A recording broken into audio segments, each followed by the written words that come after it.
கிறிஸ்துவுக்குள் அன்புக்குரிய சகோதர சகோதரிகளே, இந்த நாளிலும் தேவனுடைய கிருபையினால நாம் அனைவரும் கூடி வந்து இந்த ஒரு தொடர் அடிப்படை பாடங்களை கேட்பதற்கும் இந்த கடைசி கால தீர்க்க தரிசன ஊழியம் காரியங்களிலே இந்த கடைசி நாட்களில் நடக்க இருக்கிற எல்லா விஷயங்களையும் குறித்து நம்ம தியானிப்பதற்கு, ஆராய்ச்சி செய்வதற்கு தேவன் கிருபையாய் நம்மளை கூட்டி சேர்த்திருக்கிறார். அந்த வகையில் நம்முடைய பிதாவாகிய தேவனிடத்திலே நம்முடைய ஆண்டவரும் இரட்சகருமா இருக்கிற கிறிஸ்துவின் மூலம் எல்லா துதி ஸ்தோத்திரங்களையும் நாம் ஏறெடுத்து கொண்டு இந்த நாளிலும் நம்ம ஆதார வசனமாக யோவான் 14ஆம் அதிகாரத்தில் உள்ள 1லிருந்து சில வசனங்களை நாம் வாசிக்கலாம். யோவான் 1ஆம் அதிகாரத்தில் உள்ள 14ஆம் அதிகாரத்தில் உள்ள 1லிருந்து சில வசனங்களை நாம் வாசிக்கலாம். யோவான் 1ஆம் அதிகாரம் 1ஆம் வசனம் முதல். உங்கள் இருதயம் கலங்காதிருப்பதாக, தேவனிடத்தில் விசுவாசமாய் இருங்கள், என்னிடத்திலும் விசுவாசமாய் இருங்கள். என் பிதாவின் வீட்டில் அநேக வாசஸ்தலங்கள் உண்டு. அப்படி இல்லாதிருந்தால் நான் உங்களுக்கு சொல்லியிருப்பேன்.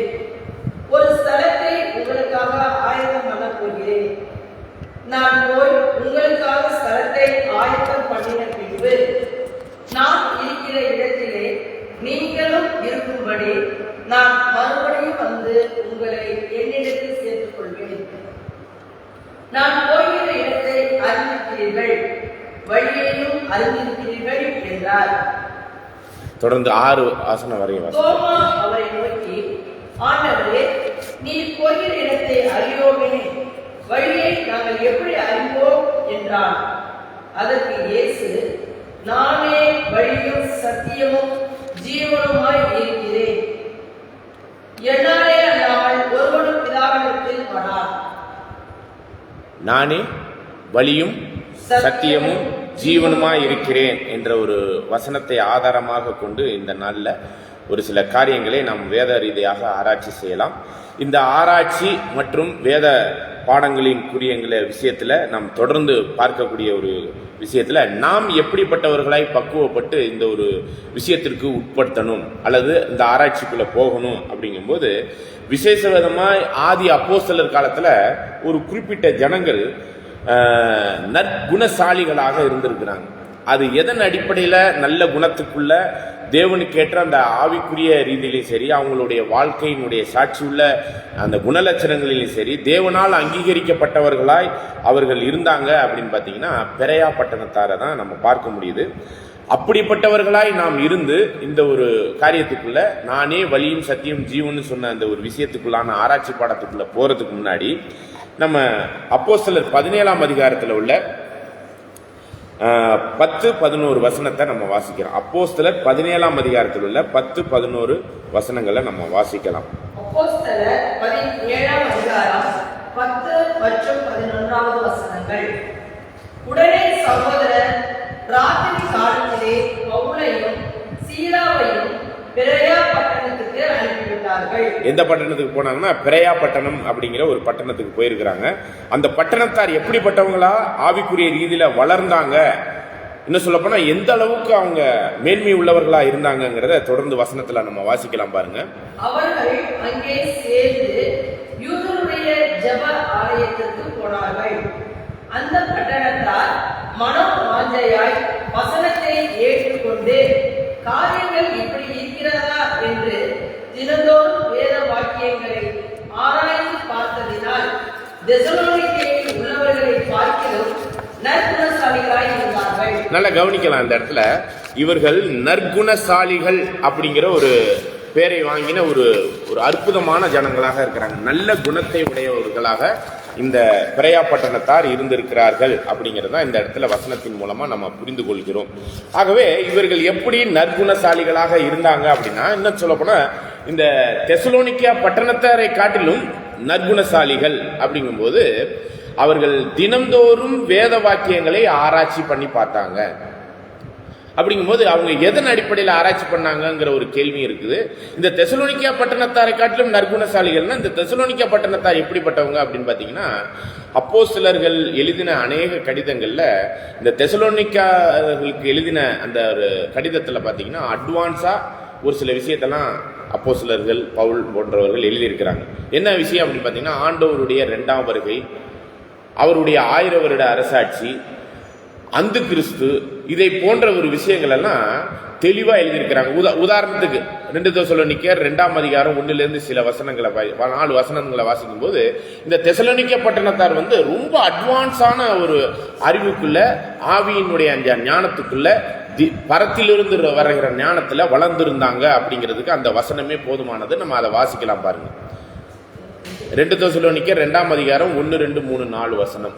2 தெசலோனிக்கேயர் 2ஆம் அதிகாரம் 1லேருந்து 4 வசனம். 1 முதல் 4 வசனங்கள் வரை. அன்றியும் சகோதரரே, நம்முடைய கர்த்தராகிய இயேசு கிறிஸ்துவின் வருகையையும், அதாவது 2வது வருகையையும், நாம் அவரிடத்திலே சேர்க்கப்படுவதையும் குறித்து, நாம் உயிர்த்தெழுந்து அவரோடு பரலோகம், இப்ப நம்ம கூட நானே வழியும் சத்தியம் ஜீவனுமா இருக்கிறேன், என்ன எல்லாமே பிதாவின் இடத்துல யாரும் வரான், நீங்க கவலைப்படாம இருங்க, நான் உங்களை கூட்டிட்டு போறேன்னு சொன்னா அந்த அவரிடத்தில் சேர்க்கப்படுகிற அந்த காரியத்தை குறித்தும், நாங்கள் உங்களை வேண்டிக் கொள்கிறது என்னவென்றால், ஒரு ஆவியினாலாவது வார்த்தையினாலாவது எங்களிடத்திலிருந்து வந்ததாய் தோன்றுகிற ஒரு விருப்பத்தினாலாவது கிறிஸ்துவுடைய நாள் சமீபமாய் இருக்கிறது சொல்லப்பட்டால், பாருங்க, கிறிஸ்துவினுடைய நாள் அப்படின்னா கர்த்தராகிய கிறிஸ்து இயேசுவுக்கு ஒரு நாள் அப்படிங்கிறது எத்தனை நாளுக்கு சமம்? 1000 வருடம். அப்ப அந்த 1000 வருடம் அரசாட்சியினுடைய அந்த நாளை குறித்து யாராச்சும் உங்களை ஏமாத்துற மாதிரி ஆண்டவர் 2ஆம் வருகையில வந்துட்டாரு, 1000 வருட அரசாட்சி ஆரம்பிச்சிருச்சுன்னு யாராச்சும் சொன்னா நீங்க என்ன பண்ணிடக்கூடாது? உடனே சஞ்சலப்படாமலும் அதை பத்தி கவலைப்படாதீங்க. ஏன்னா அப்படிப்பட்ட ஒரு நாள் வரணும்னா, அந்த ஆண்டவருடைய 2ஆம் வருகை 1000 வருட அரசாட்சி ஆரம்பிக்கணும்னா, தொடர்ந்து வாசிக்கலாம் பாருங்க. எவ்விதத்தினாலும் ஒருவரும் உங்களை மோசம் போக்காதபடிக்கு எச்சரிக்கையாய் இருங்கள். ஏனெனில் விசுவாச துரோகம் முந்தி நேரிட்டு, பாருங்க, ஆண்டவருடைய 2ஆம் வருகைக்கு முன்பாக அவருடைய 1000 வருட அரசாட்சியினுடைய அந்த மேன்மையான காரியங்கள் நடப்பதற்கு முன்பாக விசுவாச துரோகம் முந்தி நடக்கணும். விசுவாச துரோகம்னா வேத ரீதியான சத்தியங்களுக்கு எதிர்மறையான காரியங்கள் நடக்கணும்.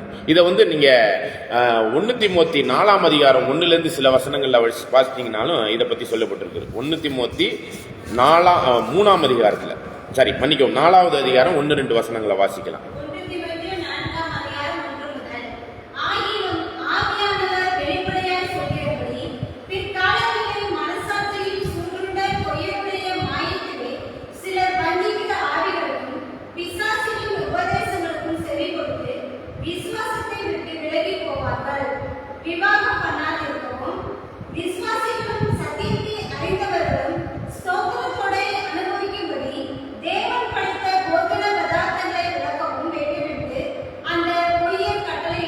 அப்ப இதுதான் என்னன்னு பாத்தீங்கன்னா, நம்ம இப்ப இங்க படிச்சோம் பாத்தீங்களா, எங்க படிச்சோம் தெசலோனிக்கேயர்ல, விசுவாச துரோகம் முந்தி நேரிட்டு, தொடர்ந்து வாசிக்கலாம் பாருங்க. அதாவது பொய்யான உபதேசங்களுக்கும் பொய்யான காரியங்களுக்கும் வழி நடத்தப்படுவாங்க. படிங்க தொடர்ந்து. விசுவாச துரோகம் முந்தி நேரிட்டு, 2 தெசலோனிக்கேயர் 2ஆம் அதிகாரம் 3வது வசனம். எவ்விதத்தினாலும் ஒருவரும் உங்களை மோசம் போக்காதபடிக்கு எச்சரிக்கையாய் இருங்கள். ஏனெனில் விசுவாச துரோகம் முந்தி நேரிட்டு, கேட்டின் மகனாகிய பாவம் மனுஷன் வெளிப்பட்டாலே ஒழிய அந்த நாள் வராது. ஓகே, இந்த கேட்டின் மகனாகிய பாவ மனுஷன் அப்படிங்கிறவங்க தான் யாருன்னு பாத்தீங்கன்னா அந்து கிறிஸ்து. 666, இன்னும் சொல்ல போனா சின்ன கொம்பு, இன்னும் சொல்ல போனா இதனுடைய பாலாக்கும் அருவருப்புன்னு தானியேல் தீர்க்கதரிசி சொன்ன இந்த விஷயங்கள்லாம் இந்த கேட்டின் மகனாகிய பாவ மனுஷன்.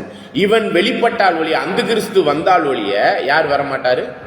ஆண்டவருடைய 2ஆம் வருகை 1000 வருட அரசாட்சி ஸ்டார்ட் ஆகாது. தொடர்ந்து வாசிங்க. அந்த கேட்டின் மகனாகிய அந்த கிறிஸ்து 666 என்ன செய்வான்? படிங்க தொடர்ந்து. அவன் எதிர்த்து நிற்கிறவனாயும் தேவன் எண்ணப்படுவது எதுவோ ஆராதிக்கப்படுவது எதுவோ அவை எல்லாவற்றுக்கும் மேலாக தன்னை உயர்த்துகிறவனாயும் தேவனுடைய ஆலயத்தில் தேவன் போல உட்கார்ந்து தன்னைத்தானே தேவன் என்று காண்பிக்கிறவனாயும் இருப்பான். அப்ப அப்ப தன்னையே தேவனுக்கு நிகராக உயர்த்தக்கூடியவனாக இந்த கேட்டின் மகனாகிய பாவ மனுஷன் வரணும். அதுக்கப்புறம் தான் ஆண்டவருடைய 2ஆம் வருகை 1000 வருட அரசாட்சி ஸ்டார்ட் ஆகும் அப்படிங்கிற ஒரு எச்சரிப்பை நம்மளுக்கு கொடுக்கிறார். இப்படிப்பட்ட உச்சிதமான ஆவிக்குரிய அர்த்தங்களை உடைய காலக்கணக்கை கூறக்கூடிய தீர்க்க தரிசனங்களை தெளிவாக சொல்லக்கூடிய ஒரு விஷயத்துல இந்த தெசலோனிக்கா பட்டணத்தார் என்னவா இருந்தாங்க? ஆவிக்குரிய ரீதியில நல்ல முறையில் வளர்ந்திருந்தாங்க. ஆயினும் இப்ப நம்ம அப்போஸ்தலர்ல படிச்சோம் 17ஆம் அதிகாரத்துல, இந்த தெசலோனிக்கா பட்டணத்தாரை காட்டிலும் இந்த பெரையா பட்டணத்தினார் எப்படி இருந்தாங்கன்னா நற்குணசாலிகள், நல்ல குணத்தை இந்த ஆவிக்குரிய வரங்களிலும் தீர்க்க தரிசனத்திலும் எல்லாவற்றிலும் தெசலோனிக்கர்கள் வளர்ந்திருக்கிறதுனால அவர்களை காட்டிலும் இந்த பெரையா பட்டணத்தார் என்னவா இருந்தாங்களா? நற்குணசாலிகள். அப்பனா நல்ல குணத்தை நற்குணசாலிகளா முழு கிறிஸ்தவ ஆதி சபையினுடைய காரியத்துல சிறந்த ஒரு சபையா யார் இருந்தா அப்படின்னு பாத்தீங்கன்னா இந்த பெரையா பட்டணத்தார். இவங்க இந்த பெரையா பட்டணத்தார் நற்குணசாலிகளாய், தெசலோனிக்கா பட்டணத்தாரை காட்டும் நற்குணசாலிகளாய் நடந்ததற்கு காரணம் என்ன அப்படின்னு பார்க்கும்போது படிக்கலாம் பாருங்க. அப்போஸ்தலர் 17ஆம் அதிகாரத்துல 11வது வசனம்.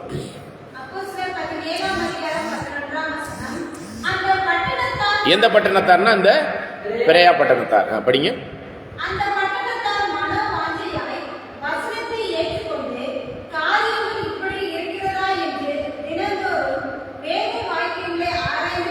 பாருங்க, வேத வாக்கியங்களை ஆராய்ந்து பார்த்ததால் நற்குணசாலிகளாக இருந்தாங்க. அப்ப அப்போஸ்தலர் பவுல் சொல்லிட்டாரேங்கிறதுக்காக எல்லாம் கரெக்ட்னு அவங்க ஒத்துக்கிட்டு போயிடல. நல்லா புரிஞ்சுக்குங்க. இப்ப நம்ம கூட இந்த ஒரு காரியத்துல நம்ம தொடர் பாடங்களை நம்ம எடுக்கிறோம் இல்லையா, இந்த பாடத்தை நீங்க என்ன பண்ணிடக்கூடாது, சொல்லிட்டோங்கிறதுக்காக ஏற்றுக்கொள்ற ஒரு விஷயத்துல நீங்க போயிடக்கூடாது. இது இவங்க சொன்னதெல்லாம் சரியா தவறான்னு நிதானிக்க வேண்டிய நல்ல குணத்துக்குரிய அந்த குணலட்சணத்துல நீங்க டெவலப் ஆகணும்னா இந்த வசனங்கள் இந்த வேதத்தின்படி சரிதானா தவறுதானா அப்படிங்கிறத நிதானிக்கக்கூடிய அந்த அறிவும் அந்த பக்குவமும் அந்த தெய்வீக ஆவியில் வழிநடத்தலும் யாருக்கிட்ட இருக்கணும்னா நம்மள்கிட்ட இருக்கணும். இந்த தெசலோனிக்கா பட்டணத்தார் இவங்க சொன்னதெல்லாம் சரிதானா அப்படின்னு வேத வாக்கியத்தை ஆராய்ந்து பார்த்ததுனால் நற்குணசாலிகளாம். சரிங்களா? அதை தான் யோவான் 5ஆம் அதிகாரம் 39வது வசனத்துல வேத வாக்கியங்களை ஆராய்ந்து பாருங்கள், அவைகளால் உங்களுக்கு என்ன உண்டுன்னு சொல்றாரு? நித்திய ஜீவன் உண்டு. அப்ப அந்த வேத வாக்கியங்களை ஆராய்ச்சி பூர்வமான ஒரு விஷயத்துல இந்த பெரையா பட்டணத்தாரை போல நாம் மனோவாஞ்சையாய் வேத வாக்கியங்களை தினந்தோறும் ஆராய்ச்சி பண்ணணும். சரிங்களா? தொடர்ந்து வாசிக்கலாம் அந்த யோவான் 5:39. யோவான் 5ஆம் அதிகாரம் 39வது வசனம். வேத வாக்கியங்களை ஆராய்ந்து பாருங்கள், அவைகளால் உங்களுக்கு நித்திய ஜீவன் உண்டு என்று எண்ணுகிறீர்களே. என்னை குறித்து சாட்சி கொடுக்கிறவைகளும் அவைகளே. என்னை குறித்து அந்த உண்மையான சாட்சியத்திற்குரிய ஒரு விஷயத்தை கொடுக்கிறவைகள்லாம் அவைகள் தான் அப்படிங்கிறதையும் சொல்றார். ஏசாயா 34ஆம் அதிகாரத்துல 16வது வசனத்தை பார்க்கும்போது வேத வாக்கியத்திற்குரிய ஒரு ஆராய்ச்சி அப்படிங்கிற ஒரு விஷயத்த நாம் எப்படி பண்ணணும், இந்த பெரையா பட்டணத்தார் எப்படி பண்ணுனாங்க, அதனால அவங்க நற்குணசாலிகளா இருந்தாங்க அப்படிங்கிறத பார்க்கும்போது தான் ஏசாயா 34ல 16வது வசனத்தை நம்ம வாசிக்கலாம்.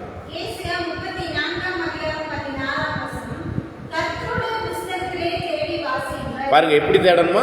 தேடி வாசிக்கணும். சரிங்களா? படிங்க.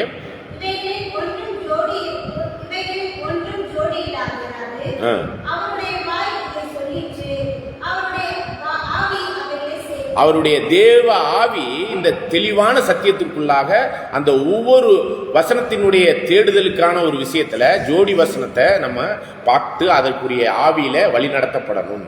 இந்த பக்குவமான அறிவுலையும் தெளிவுலையும் யார் இருந்தா அப்படின்னு பார்த்தாங்க, தெசலோனிக்கா பட்டணத்தாரை காட்டிலும் பெரையா பட்டணத்தார் இருந்தாருங்க.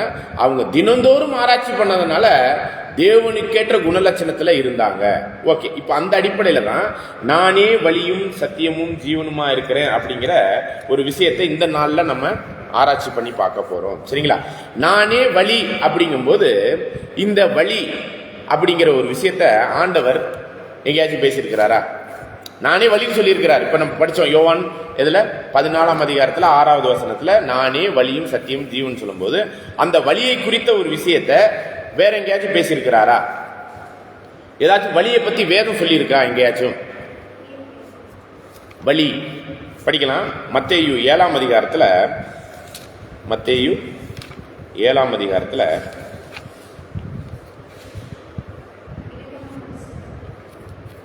12 படிங்க. மத்தேயு 7ஆம் அதிகாரம் 12ஆம் வசனம் முதல். ஆ. ஆதலால் மனுஷர் உங்களுக்கு எவைகளை செய்ய விரும்புகிறீர்களோ அவைகளை நீங்களும் அவர்களுக்கு செய்யுங்கள். ஆ. இதுவே நியாயப்பிரமாணமும் தீர்க்கதரிசனமுமாம். தொடர்ந்து இடுக்கமான வாசல் வழியாய் உட்பிரவேசி- பாருங்க, இடுக்கமான வாசல் வழியே உட்பிரவேசியுங்கள். கேட்டுக்கு போகிற வாசல் விரிவும் வழி விசாலமாய் இருக்கிறது. ம். அதன் வழியாய் பிரவேசிக்கிறவர்கள் அநேகர். ஆ. ஜீவனுக்கு போகிற வாசல் நல்ல கவனிங்க, ஜீவனுக்கு போகிற வாசல் இடுக்கமும் ம். வழி நெருக்கமாய் இருக்கிறது. ஆ. அதை கண்டுபிடிக்கிறவர்கள் சிலர். பாருங்க, அதை கண்டுபிடிக்கிறவர்களே சிலர். சிலர் அப்படின்னு சொல்லப்படுது. இதை கண்டுபிடிக்கிறவர்களே சிலர். எதுக்கு போறது? ஜீவனுக்கு. இப்ப ஆண்டவர் சொன்ன 3 விஷயத்தை தான் நம்ம இப்ப இந்த பாடத்துல ஆராய்ச்சி பூர்வமா நம்ம பார்க்க போறோம். நானே வழி, சத்தியம், ஜீவன் சொன்னார். அந்த வழியினுடைய ஆரம்பம்னு ஒண்ணு இருக்கு, முடிவுன்னு ஒண்ணு இருக்கு. அந்த வழியினுடைய ஆரம்பம் எப்படின்னா இடுக்கமான வாசல் வழி. அதை கண்டுபிடிக்கிறவர்களே சிலர். அதை கண்டுபிடிச்சிட்டு உட்பிரவேசிக்கிறவர்கள் அநேகர். கண்டுபிடிக்கிறதுக்குரிய வாய்ப்பு கூட கிடைக்கலாம், அதுவே கொஞ்சம் குறைவு தான். ஆனா அதை கண்டுபிடிச்சு முடிவுல என்ன இருக்குன்னு சொல்லிட்டாரு, ஜீவனுக்கு போற வாசல். அதை கண்டுபிடிக்கிறவர்களோ சிலர் அப்படிங்கிறார். சரிங்களா?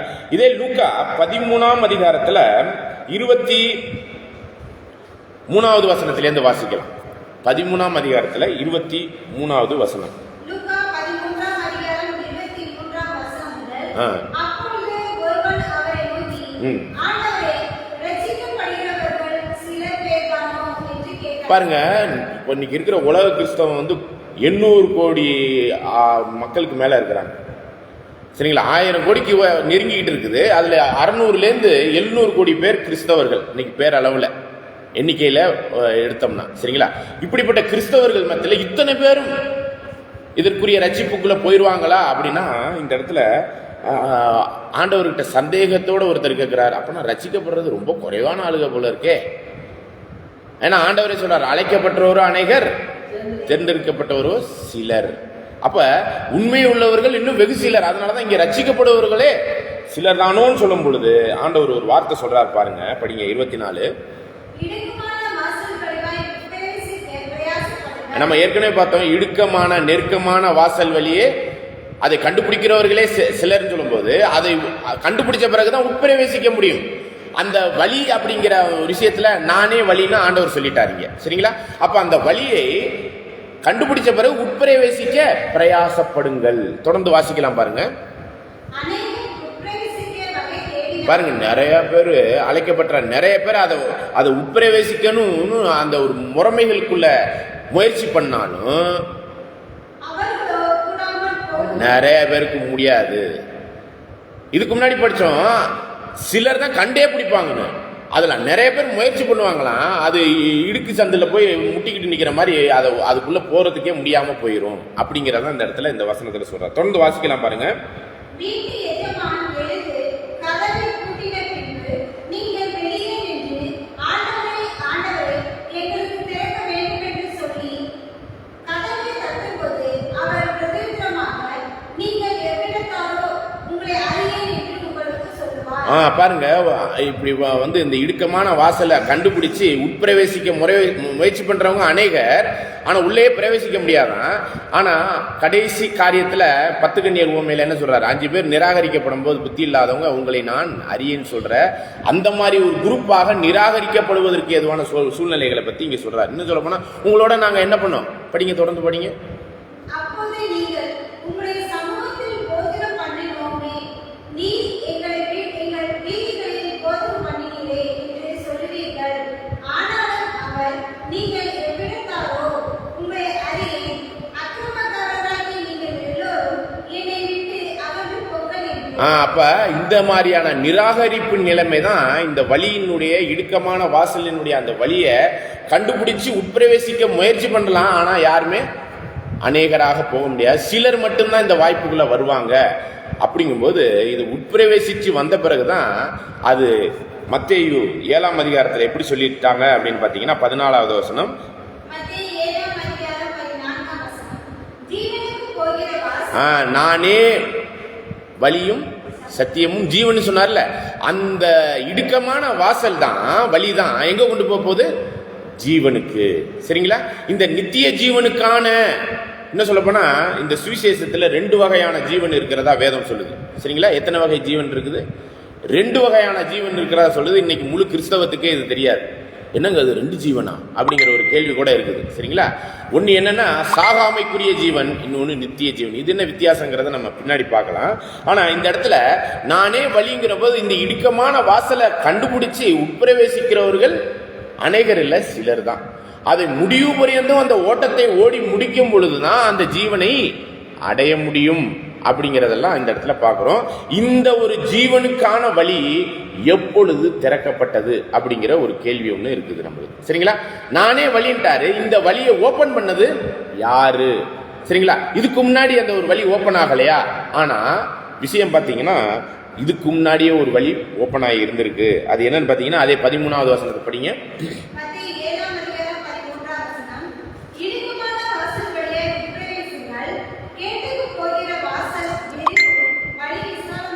வரி விரிவும் விசாலமான வழி.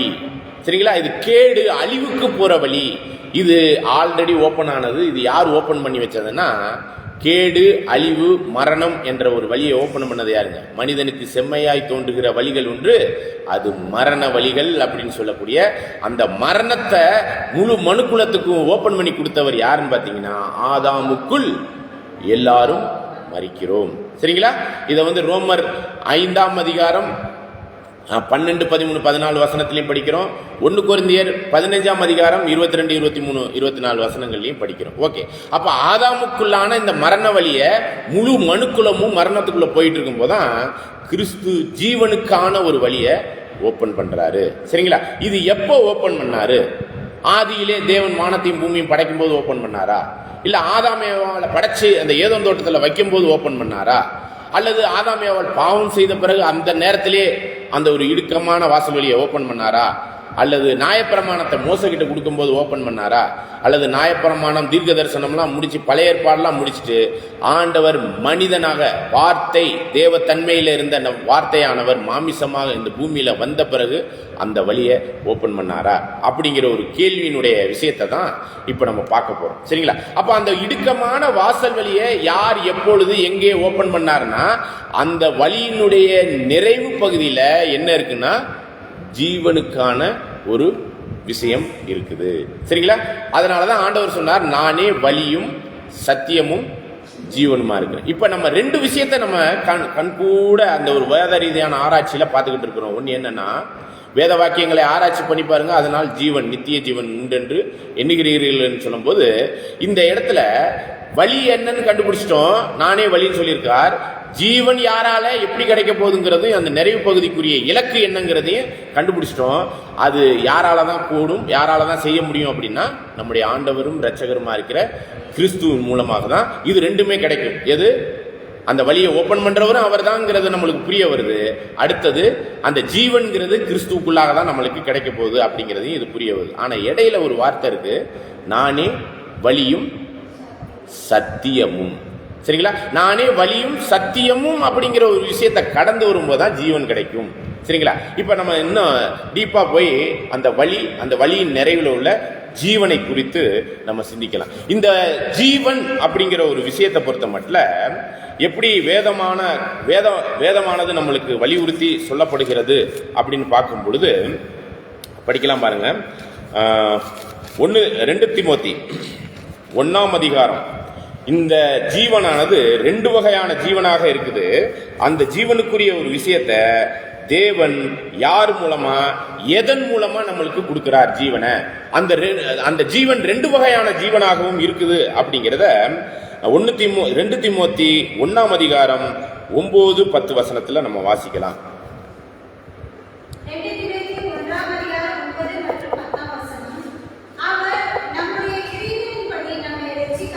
அதாவது இந்த ரட்சிப்புக்கான ஜீவனை நம்ம அடைவதற்கு நம்ம கிரியையின்படி நம்மளை ரட்சிக்காமல் படிங்க.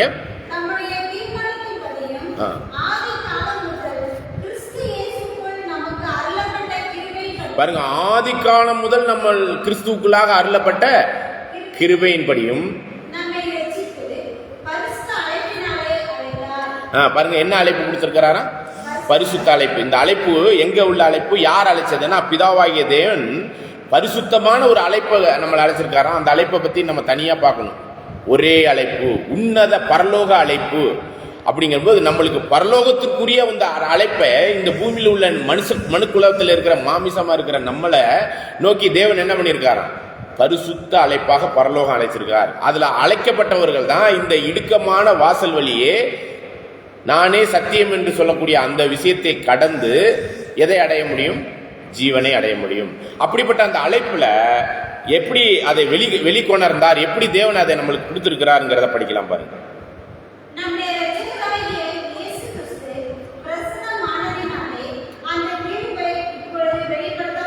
பாருங்க, ஆண்டவர் முதலாம் வருகையில வார்த்தை மாமிசமாகி இந்த பூமியில வந்திருக்கும் பொழுது இந்த காரியத்திற்குரிய ஒரு விஷயம் முதலாம் பிரசனத்துல மாமிசத்துல வரும்போது இந்த காரியத்தை என்ன பண்ணாராம்? தேவன் என்ன பண்ணாரு?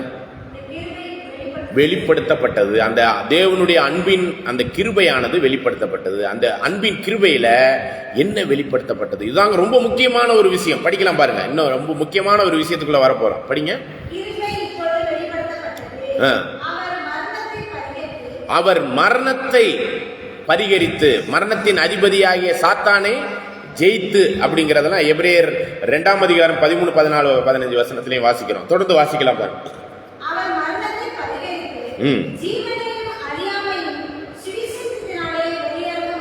எதனால் வெளியரங்கமாக்கினாரா? நற்செய்தி சுவிசேஷத்தினால் வெளியரங்கமாக்கினாரா? இந்த சுவிசேஷத்துக்குள்ள என்ன ஜீவன் இருக்குன்னு சொல்லியிருக்காரு இந்த இடத்துல? ஜீவனையும் அழியாமை என்னும் ஒரு ஜீவனை, 2 வகையான ஜீவனை இங்கே வெளிப்படுத்தியிருக்கிறார். நம்மளுக்கு முழு கிறிஸ்தவத்துக்கு ஜீவன் கொடுத்திருக்கிறார் தான் தெரியும். ஆனா இந்த இடத்துல ஜீவனையும் அப்படிங்கிற நித்திய ஜீவனையும் அழியாத தன்மைக்குரிய, சாக முடியாத தன்மைக்குரிய இன்னொரு ஜீவனையும் இந்த சுவிசேஷத்துல என்ன பண்ணி வச்சிருக்கிறார்.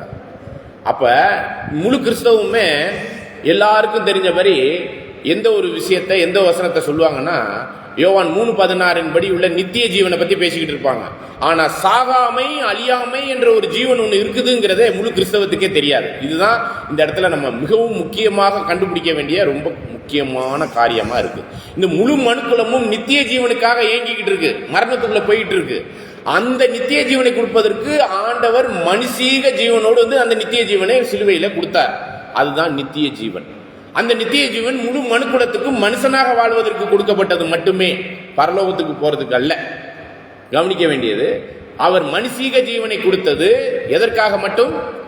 மனுஷீக ஜீவனை, மனிதர்கள் இழந்திருக்கிற அந்த ஜீவனை மனுஷீக ஜீவனோடு எந்திரிச்சு வருவதற்கான அந்த நித்திய ஜீவனை அங்கே சிலுவையிலே நம்முடைய ஆண்டவர் மனுஷனாக மனுஷீக ஜீவனை, ஜீவனுக்கு ஜீவன், கண்ணுக்கு கண், பல்லுக்கு பல் அப்படிங்கிற ஒரு ஜீவனை, சரி நிகர் சமான விலைக்குரிய அந்த மீட்கும் பொருளின் ஜீவனை என்ன பண்ணியிருக்கிறாருங்க நம்முடைய ஆண்டவர் இந்த முதலாம் வருகையில சிலுவையில கொடுத்தார். அது நித்திய ஜீவன். அதை தான் யோவான் 3:14 கூட படிக்கிறோம். படிங்க.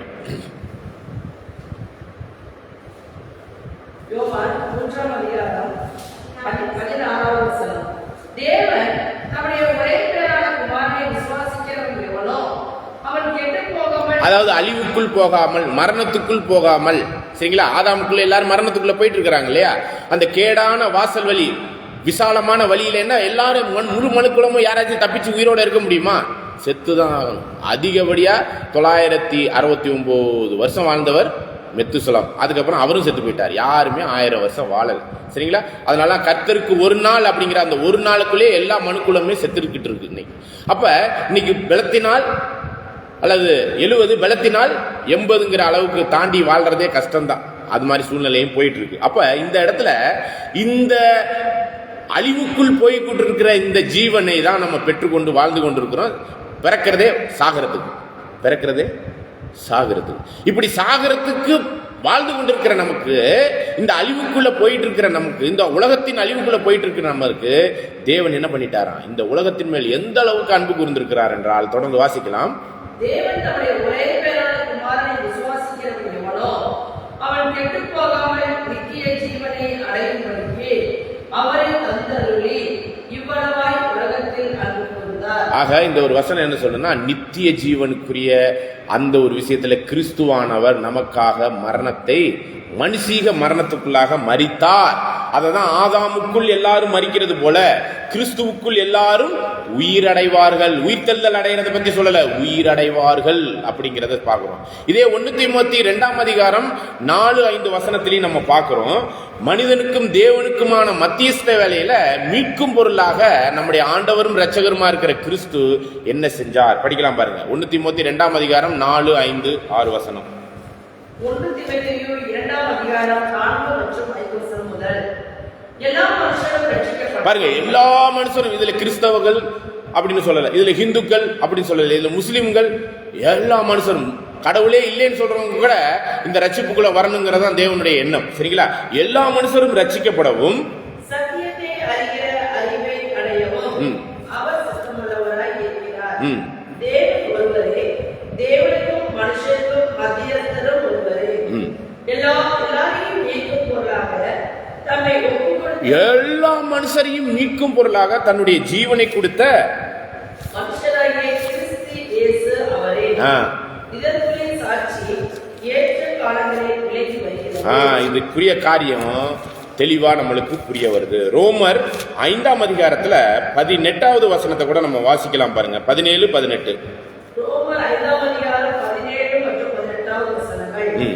அல்லாமலும் ஒருவனுடைய மீறுதலினாலே அந்த ஒருவன் மூலமாய் மரணம் ஆண்டு கொண்டு இருக்க, கிருபையின் பரிபூரணத்தையும் நீதியாகிய ஈவின் பரிபூரணத்தையும் பெறுகிறவர்கள் இயேசு கிறிஸ்து என்னும் ஒருவராலே ஜீவனை அடைந்து ஆழ்வார்கள். ஜீவனை அடைந்து ஆளுகைக்குள்ள உள்ள வரத்துக்குள்ள போவாங்க. அடுத்த வசனம் சூப்பரா இருக்கு பாருங்க, படிங்க.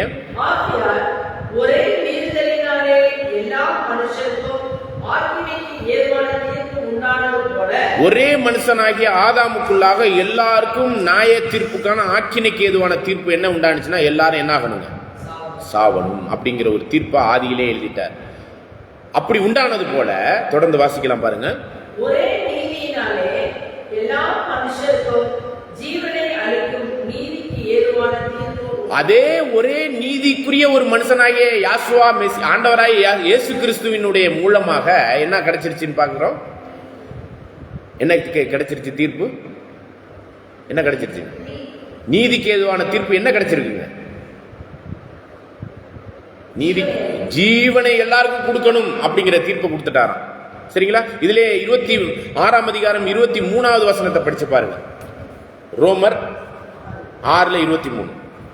ரோமர் 6ஆம் அதிகாரம் 23ஆம் வசனம். பாவத்தின் சம்பளம் மரணம், தேவனுடைய கிருபை வரமோ நம்முடைய கர்த்தராகிய இயேசு கிறிஸ்துவினால் உண்டான நித்திய ஜீவன். ஆக இந்த மனுஷீக நித்திய ஜீவனுக்கான ஒரு விஷயத்தை தான் இந்த சுவிசேஷத்துல ஒரு பகுதியில நம்மளுக்கு கொடுத்திருக்கிறார் அப்படிங்கிறத பார்க்கிறோம். இன்னொரு பகுதியான சாகாமை, அழியாமைக்குரிய ஒரு இன்னொரு ஜீவன் இருக்கு. அந்த ஜீவனை பத்தி முழு கிறிஸ்தவத்துக்குமே தெரியாது. இதை எங்க சொல்லியிருக்கிறார் பாத்தீங்கன்னா, ரோமர் 2ஆம் அதிகாரம் 7வது வசனத்துல சொல்லியிருக்கிறார். ரோமர் 2ஆம் அதிகாரம் 7ஆம் வசனம். சோர்ந்து போகாமல் நற்கிரியைகளை செய். இது சோர்ந்து போகாமல் நற்கிரியைகள் போது இந்த வார்த்தையை நீங்க திரும்ப ஞாபகப்படுத்துங்க. பெரையா பட்டணத்தார் எப்படி இருந்தாங்க? வேத வாக்கியங்களை தினந்தோறும் ஆராய்ச்சி பண்ணி பார்த்ததுனால தெசலோனிக்கா பட்டணத்தாரை காட்டிலும் இந்த பெரையா பட்டணத்தார் நற்குணசாலிகள். அப்படிங்கும் போது அந்த நற்குணம் அப்படிங்கிற ஒரு வார்த்தையை எடுத்துட்டு வந்து இங்க போடுங்க. இந்த வசனத்துல இந்த இடத்துல போடும்போது சோர்ந்து போகாமல் நற்கிரிகை, நற்குணம், நற்கிரிகை, நல்ல காரியங்கள், தேவனுக்கேற்ற நீதியான காரியத்தின் நடைமுறைப்படுத்தக்கூடிய ஒரு ஜீவியத்திற்கு நம்ம எப்படி போகணும்னா, நற்கிரியைகளுக்குரிய இதுல சோர்ந்து போகாம தொடர்ந்து முடிவு பரியந்தம், மரண பரியந்தம் நம்ம என்ன பண்ண வேண்டியிருக்குங்க? இந்த ரட்சிப்பை சுதந்திரிக்கிற வரையும் இதுல நிலை நிற்கணும். அப்படிங்கிறதுல தான் சோர்ந்து போகாமல் நற்கிரியைகளை செய்து, நல்ல கவனிங்க, மகிமை, கணம், அழியாமைங்கிற 3 விஷயத்தை நம்ம தேடிக்கிட்டு இருக்கிறோம். என்ன விஷயம்? அழியாமை, சாகாமைங்கிற ஒரு ஜீவனையும் தேடிக்கிட்டு இருக்கோம். அதை அடையவே இல்லை இன்னும். அப்ப நித்திய ஜீவனை எப்ப கொடுத்துறாருன்னு பாத்தீங்கன்னா, தொடர்ந்து வாசிங்க. அழியாமை தேடுகிறவர்களுக்கு நித்திய ஜீவனை ஆக அழியாமை என்ற ஒரு ஜீவனை நம்ம தேடிக்கிட்டு இருக்கிறதுக்கு ஃபர்ஸ்ட் எந்த ஜீவனை கிடைச்சிடணுமா? நம்மளுக்கு நித்திய ஜீவன் முதல்ல கிடைக்கணும். அந்த நித்திய ஜீவன் எப்ப கிடைக்குது? மீட்கும் பொருளாக கிறிஸ்து நமக்காக கொடுத்த அந்த சுவிசேஷத்தில் உள்ள முதல் பாகத்திற்குரிய நித்திய ஜீவனை கிறிஸ்துவினுடைய விசுவாசத்தினால் நம்மளுக்கு என்ன கிடைச்சிருதா? நித்திய ஜீவனே கிடைச்சிருது. இந்த நித்திய ஜீவனுக்குரிய ஒரு வாழ்க்கையில நம் முழு வாழ்க்கையும் பலியாக செலுத்தும் பொழுது கணம், மகிமை, சாகாமை அல்லது அழியாமை அப்படிங்கிற தேவனுடைய ஜீவன், அதுதான் விசேஷமான ஜீவன், சாக முடியாத ஜீவன். அந்த ஜீவனை தேடிக்கிட்டு இருக்கிறோமா? அத இந்த நித்திய ஜீவனை பெற்றுக்கொண்டவர்கள் தான் சோர்ந்து போகாத அந்த கிரியையை செய்யும் போது இதை தேடிக்கிட்டு இருப்பாங்க. எதை? கணம், மகிமை, சாகாமை. இந்த ஜீவன், சாகாமைக்குரிய ஜீவன் பிதா ஒருவரே பெற்றுக் கொண்டிருந்தார். சரிங்களா? பிதா ஒருவரே, ஒருவராய் சாகாமை உள்ளவர். கிறிஸ்து கூட மரித்து சாகாமைக்குள்ள போயிருக்கிறார். வெளிப்படுத்தல் 1ஆம் அதிகாரம் 8வது வசனத்துல இதோ மரித்தேன், சதா காலத்திலும் உயிரோடு இருக்கிறேன், சாகாமைக்குள்ள போயிட்டார் மரித்த பிறகு.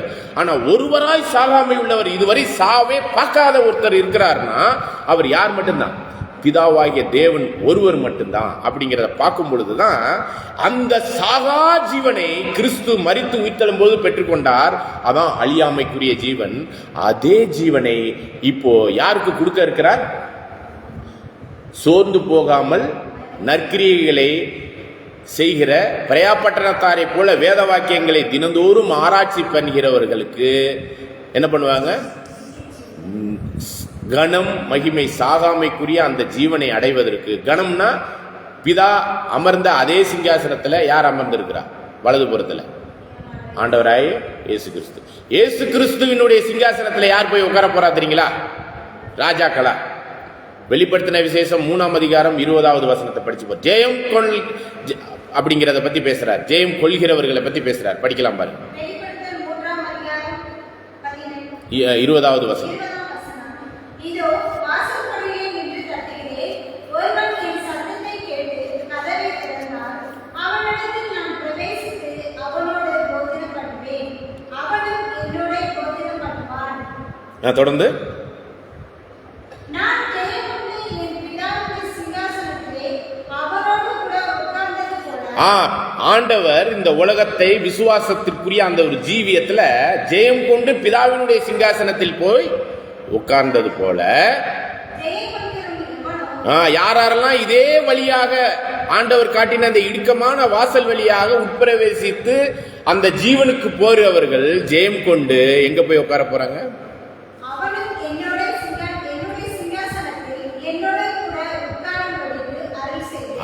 கிறிஸ்துவினுடைய சிங்காசனத்தில் அமருவதற்கான கனம், மகிமை, அதே சாகா வரத்திற்குரிய கிறிஸ்துவினுடைய ஜீவனை அடைவதற்காக தான் இப்படிப்பட்ட விசேஷமான இடுக்கமான வாசல் ஒன்று ஓப்பன் ஆயிருக்கு.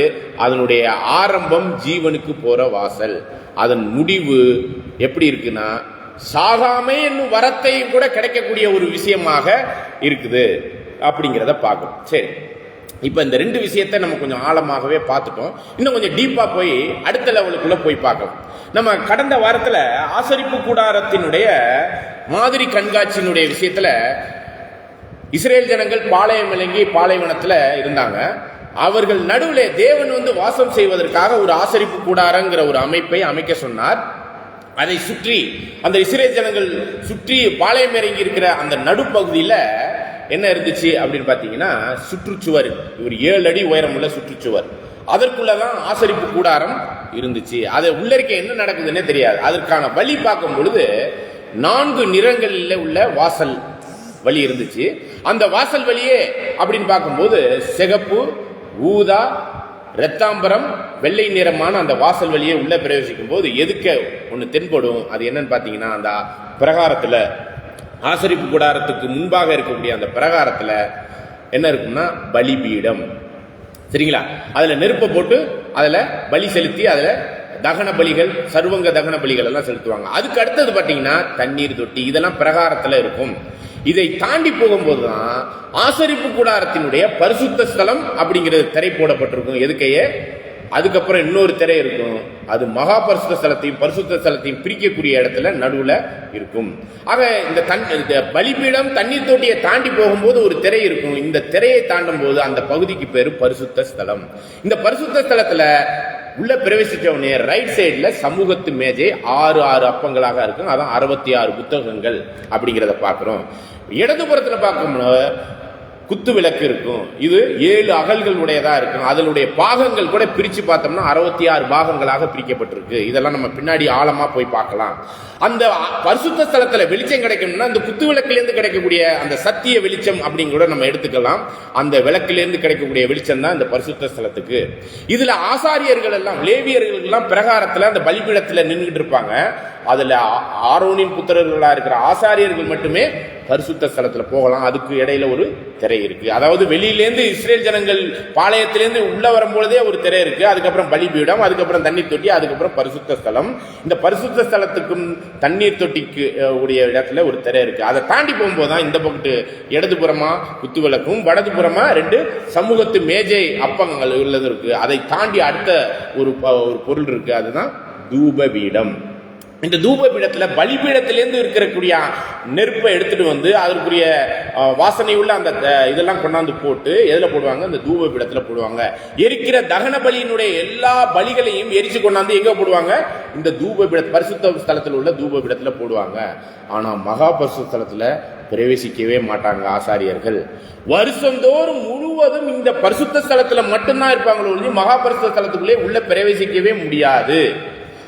ஆக இந்த தூப பீடத்தினுடைய தூபங்கள் மட்டுமே எங்க போகும் அப்படின்னு பாத்தீங்கன்னா மகா பரிசுத்த ஸ்தலத்துல போகும். சரிங்களா?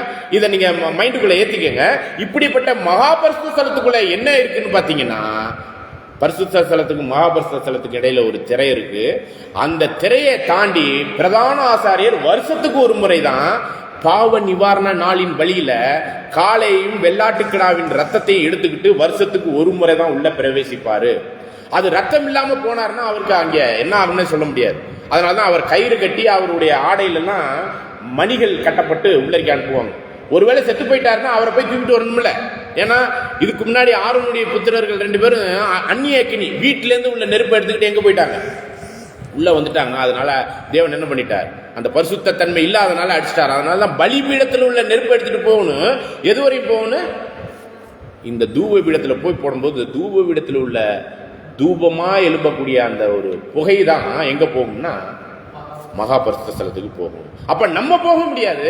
நம்முடைய பலிகளும் அந்த பலி சர்வங்க தகன பலிகளினுடைய தூபங்களினுடைய அந்த வாசனையும் அதனுடைய காரியத்திற்குரிய அந்த ஒரு புகை தான் எங்க போகும்னா, அப்பனா இதெல்லாம் எதற்கு அடையாளமா இருக்கு? சரி, இப்ப மகா பரிசுத்த ஸ்தலத்துல என்ன இருக்கு அப்படின்னு பாத்தீங்கன்னா உடன்படிக்கை பெட்டி. அந்த உடன்படிக்கை பெட்டிக்குள்ள துளிர்த்த கோல், அதுக்கப்புறம் என்ன இருக்குது?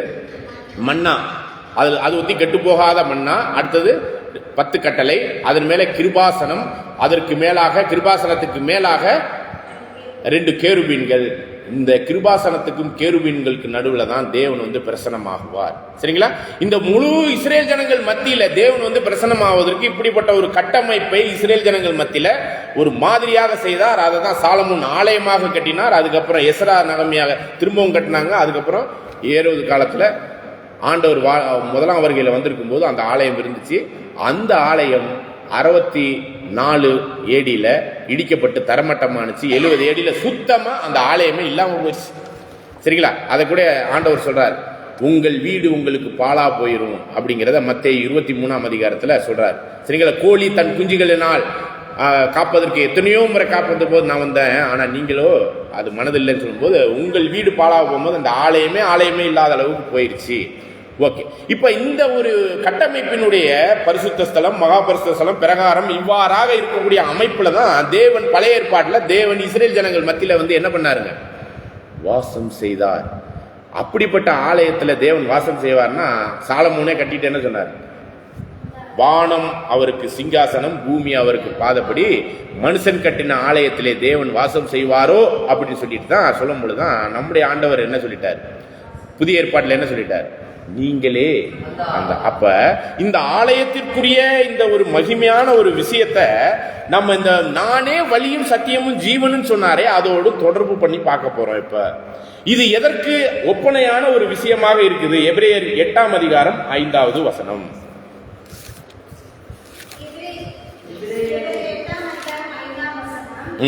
இவர்கள் செய்யும் ஆராதனை பரலோகத்தில் உள்ளவைகளின் சாயலுக்கும் நிழலுக்கும் ஒத்திருக்கிறது. பரலோகத்தில் உள்ள சாயலுக்கும் நிழலுக்கும் ஒத்திருக்கிறது.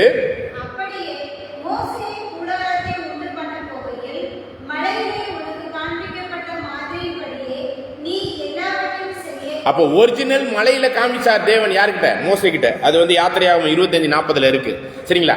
அப்ப ஒரிஜினலை காமிச்சிட்டு என்ன சொல்லிட்டாருன்னா, இது மாதிரியின்படி நீ போய் என்ன பண்ணு, இஸ்ரேல் ஜனங்கள் மத்தியில ஆசரிப்பு கூடாரத்தை கட்டு பண்ணுன்னு சொன்னாரு.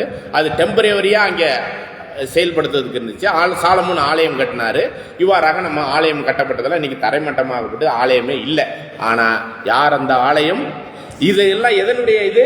இவர்கள் செய்யும் ஆராதனை பரலோகத்தில் உள்ளவைகளின் சாயலுக்கும் நிழலுக்கும் ஒத்திருக்குது.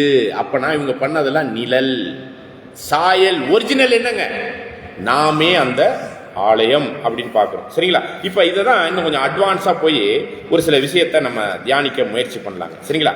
அதே எபிரேயர் 9ஆம் அதிகாரத்துல 22 வாசிங்க. எபிரேயர் 9ஆம் அதிகாரம் 22 முதல், நியாயப்பிரமாணத்தின்படி கொஞ்சம் குறைய எல்லாம் இரத்தத்தினாலே சுத்திகரிக்கப்படும். இரத்த சுத்திகளில் இல்லாமல் பாவ மன்னிப்பு உண்டாகிறது. ஆதலால் பரலோகத்தில் உள்ளவைகளுக்கு சாயல். பாருங்க, பரலோகத்தில் உள்ள அந்த ஒரிஜினல் இருக்குல்ல, அதனுடைய சாயல் ஆங்கிலத்தில் எப்படி போட்டிருக்குன்னா, that the copy of the things in the heaven அப்படின்னு போட்டிருக்கு. பரலோகத்தில் உள்ள ஒரிஜினலுக்கு ஜெராக்ஸ் அப்படின்னு எடுத்துக்கணும் நம்ம. எது? இவங்க கட்டி வச்சிருந்த ஆசரிப்பு கூடாரம், ஆலயம், இதெல்லாம் ஜெராக்ஸ் காப்பியா. ஒரிஜினல் எது?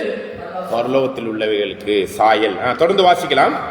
ஆதலால் பரலோகத்தில் உள்ளவைகளுக்கு சாயலானவைகள் இப்படிப்பட்ட பழிகளினாலே சுத்திகரிக்கப்பட வேண்டியதாய் இருந்தது. பரலோகத்தில் உள்ளவைகளோ இவைகளிலும் விசேஷித்த பழிகளினாலே சுத்திகரிக்கப்பட. இவைகளிலும் விசேஷித்த பலிகளினாலே. யார் அந்த விசேஷித்த பலிக்குரிய அந்த பலியை செலுத்தினவர்னா நம்முடைய ஆண்டவர். அதை தொடர்ந்து நாமும் செலுத்தக்கூடிய ஒரு வாய்ப்பு. தொடர்ந்து வாசிங்க. அந்தபடி மெய்யான பரிசுத்த. பாருங்க, அந்தபடி ஜெராக்ஸ் காப்பியான பரிசுத்த ஸ்தலம் இல்ல, ஒரிஜினலான பரிசுத்த ஸ்தலம். நல்லா கவனிங்க, இதுதான் நீங்க கவனிக்க வேண்டிய ஒரு மிக முக்கியமானது. ஒரிஜினல் மெய்யான பரிசுத்த ஸ்தலத்தில் பரிசுத்த ஸ்தலத்துக்கு அடையாளமான கையினால் செய்யப்பட்டதாய் இருக்கிற பரிசுத்த ஸ்தலத்திலே கிறிஸ்துவானவர் பிரவேசியாமல். அதாவது அந்த ஆசரிப்பு கூடாரத்திலேயோ இல்ல சாலமோன் கட்டின ஆலயத்திலேயோ இல்ல எஸ்ரா நெகேமியா காலத்துல கட்டப்பட்ட ஆலயத்திலேயோ இல்ல ஏரோது காலத்துல ஆண்டவர் முதலாம் வருகையில மனுஷனாக வந்திருந்த அந்த காலத்துல கட்டப்பட்டிருந்த ஆலயத்திலேயோ அவர் பிரவேசியாமல். எங்க? இந்த பரிசுத்த ஸ்தலமோ மகா பரிசுத்தம். ஏன்னா மகா பரிசுத்த ஸ்தலத்துல வருஷத்துக்கு ஒரு முறை தான் பிரதான ஆசாரியர் உள்ள போக முடியும். வருஷந்தோறும் பரிசுத்த ஸ்தலத்துல தான் யார் இருக்க முடியும்? ஆசாரியர்கள் இருக்க முடியும். அதை விட்டு பிரகாரத்துல தண்ணீர் தொட்டி பலிபீடத்துல யார் இருக்கலாம்? லேவியர்கள் இருக்கலாம். பொது ஜனங்கள்லாம் வெளியில தான் நிற்க முடியும். இதுதான் நீங்க இன்னைக்கு கிறிஸ்தவர்கள் இல்லாத இந்துக்கள் இதுல என்னது கருவறை, அப்புறம் அந்த பூசாரி நிக்கிற இடம், அதுக்கப்புறம் பள்ளி என்னது நெருப்பு குண்டலம், அதுக்கு பக்கத்துல ஒரு பெரிய குளத்தையே வெட்டி வச்சிருப்பாங்க தண்ணீர் தொட்டிக்கு. சரிங்களா? இதெல்லாம் எங்க? அவங்கள்கிட்ட எந்த ஒரு உபநியாசியத்திலேயோ இல்லது அவங்களுடைய வேதத்திலேயோ இப்படிதான் ஆலயம் கட்டணும் அவங்களுக்கு இல்லை. எல்லாம் எப்படி கட்டணுங்கிறது இந்த பைபிள்ல இருக்குது. சரிங்களா? அவங்கெல்லாம் நம்மளை காப்பி அடிக்கிறவங்களா தான் இருக்கிறாங்க. அவங்களுடைய எந்த ஒரு விளக்கத்திலையும் இல்லை இப்படிதான் ஆலயம் கட்டணும். அதுல என்னது சொல்லுவாங்க? கருவறை. அங்கேதான் சில கடவுள் இருக்கிற இடம். சரிங்களா? அதுல எப்பயுமே ஆசாரியர் இருப்பான்னா இருக்க மாட்டார் அந்த பூசாரி. அவர் எங்க இருப்பாரு? நடுவுல இருக்கிற இடத்துல. நம்மெல்லாம் எங்க போய் நிக்கிற மாதிரி இருக்கும் அந்த இந்துக்கள்லாம்? கெளியில, வெளியில. அதெல்லாம் எங்க இருக்கு? அந்த நெருப்பு போடுற எரிக்கிற இடமும் அந்த தண்ணீர் தொட்டி. இதெல்லாம் எங்க உள்ள ஒரிஜினல்ல காப்பி அடிச்சுட்டு இருக்காங்கன்னா இஸ்ரேலினுடைய ஒரிஜினல்ல இவங்க காப்பி அடிக்கிறாங்க. ஆனா இஸ்ரேல யாரை காப்பி அடிச்சு அந்த ஆலயத்தை பண்ணியிருக்கிறாங்க? பரலோகத்தில் உள்ளவைகளுக்கு. சரிங்களா? அதை தான் மோசே கிட்ட சொல்லி இப்படி போய் பண்ணுப்பான்னு சொன்ன அந்த விஷயத்துக்கு அதுல ஆண்டவர் உட்பிரவேசிக்கல. எங்க பிரவேசிச்சிருக்காரா? திரும்ப படிங்க அந்த வசனத்தை.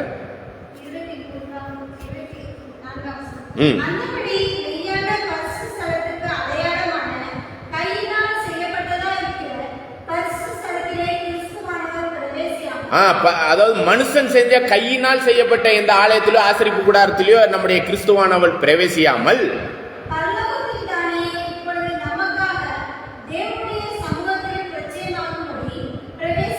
அப்ப ஆசரிப்பு கூடாரத்துல தேவன் எங்க இருப்பாரு? இஸ்ரேல் ஜனங்கள் கிட்டயா, பாளையத்திலேயா, பிரகாரத்திலேயா, பரிசுத்த ஸ்தலத்திலேயா, மகா பரிசுத்த ஸ்தலத்திலேயா? தேவன் எங்க பிரசன்னமாயிருப்பாருன்னு நான் கேட்கிறேன். மகா பரிசுத்த ஸ்தலத்துல எதுல?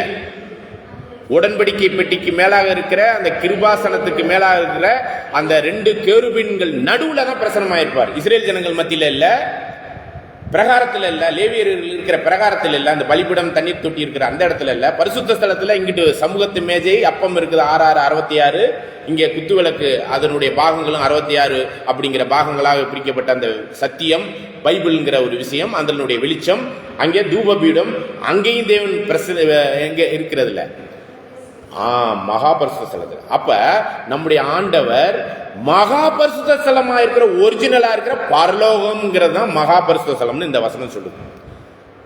மகா பரிசுத்த ஸ்தலம் எதற்கு அடையாளமா இருக்கான்? பரலோகம். அந்த வசனத்தை திரும்ப படிங்க.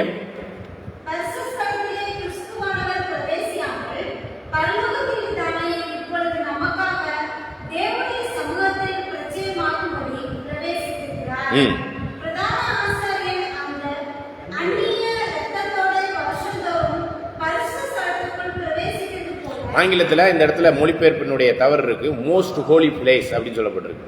மகா பரிசுத்த ஸ்தலத்துக்குள்ள பிரவேசிப்பது போல வருஷத்துக்கு ஒரு முறை தான் பிரவேசிப்பார் பிரதான ஆசாரியர். இப்ப நம்மளுடைய பிரதான ஆசாரியர் யாருங்க? அவர் மகா பரிசுத்த ஸ்தலத்துல பிரதான ஆசாரியர் பிரவேசிப்பாராம் வருஷத்துக்கு ஒரு முறை. இங்க யார் பிரவேசிச்சிருக்கிறா? படிங்க.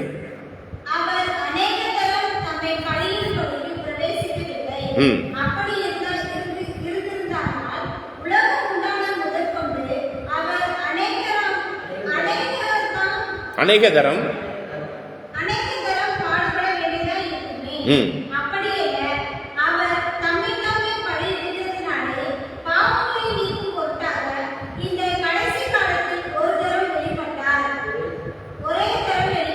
அப்ப மனுஷனாக வந்து வெளிப்பட்டுட்டு அந்த பலியை தானே அந்த பலிபீடத்துல செலுத்தி அந்த தண்ணீர் தொட்டியை தாண்டி பரிசுத்த ஸ்தலத்தை தாண்டி மகா பரிசுத்த ஸ்தலத்தை 2-3 திரைகளை தாண்டி மகா பரிசுத்த ஸ்தலமாகிய பரலோகத்துக்கு போயிட்டார். அப்ப மகா பரிசுத்த ஸ்தலங்கிறது எதற்கு அடையாளமா இருக்கு?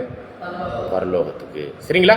அப்ப போனவர் திரும்பி வர்றேன்னு சொன்னார்ல, நான் போயிட்டு ஸ்தலத்தை ஆயத்தம் பண்ணிட்டு திரும்பி வரேன்னு சொன்னார்ல, அப்ப வர்றவர் எங்கதான் வருவாரு?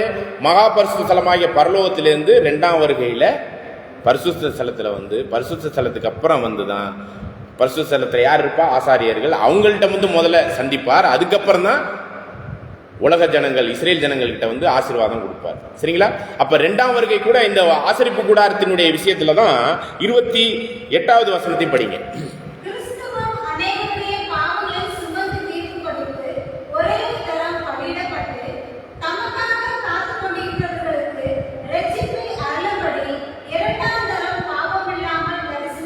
போய் பரலோகம் போயிட்டு 2ஆம் வருகையில வந்து நம்மளுக்காக தரிசனம் ஆவார்னா என்ன சொல்லிட்டு போனார்? நான் போய் ஸ்தலத்தை ஆயத்தம் பண்ணிட்டு வந்து உங்களை கூட்டிட்டு போறேன். இப்ப சொல்லுங்க. அதை சொல்லும் போதுதான் யோவான் 14ஆம் அதிகாரத்துல 1 முதல் 6 வசனத்துல படிச்சோம். நானே வழியும் சத்தியமும் ஜீவனுமா இருக்கிறேன்னு சொன்னார். இப்ப அந்த ஜீவ வழிக்கான இடுக்கமான வாசல் எங்கேருந்து திறந்து எங்க வரை போயிருக்கு அப்படின்னு பார்க்கும் பொழுதுதான் இது எங்க போற வழியா இருக்குதுங்க. எங்க போற வழி? பரலோகத்துக்கு. சரிங்களா? இது அதே 10ஆம் அதிகாரம் எபிரேயர் 10ஆம் அதிகாரம் 19 படிங்க.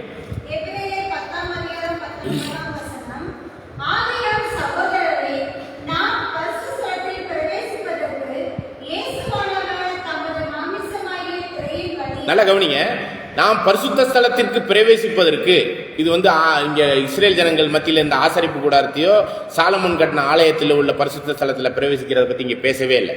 இப்ப நம்மளுக்கான பரிசுத்த ஸ்தலம் மகா பரிசுத்த ஸ்தலம் எதுங்க? பரலோகத்துக்குள்ளவைகளா இருக்கு.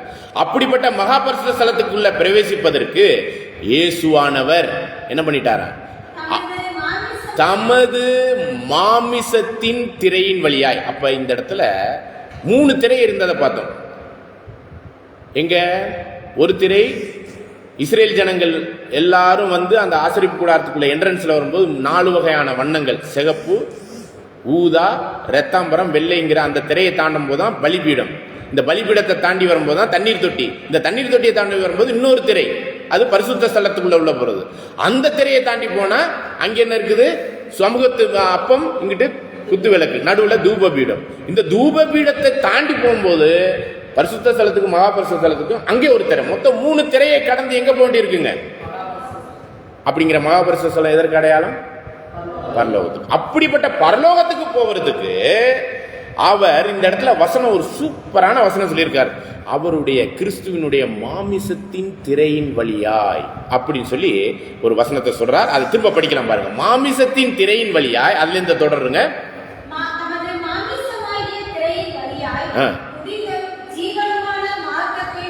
இந்த இடத்துல மார்க்கம் அப்படின்னா என்னங்க இருக்கு?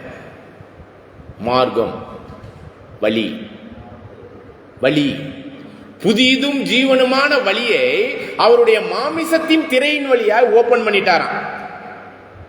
அப்ப மகாபரிசுத்த ஸ்தலத்துக்கு போறதுக்கு தடையா இருந்தது எதுங்க? திரை. அந்த திரை தான் கிறிஸ்துவனுடைய மாமிசீக ஜீவியத்துல அவர் ஓபன் பண்ணி கொடுத்துட்டாராம். சரிங்களா? அப்ப 3 வகையான திரையை கடந்து பரலோகம் போவதற்கு அவருடைய மாமிசமாகிய திரையின் வழியாக ஓபன் பண்ணி வாங்கப்பா எல்லாம் போலான்னு ஓபன் பண்ணியிருக்காரு. இது எப்ப ஓபன் பண்ணார் அப்படிங்கறது நம்ம கண்டுபிடிக்கணும்.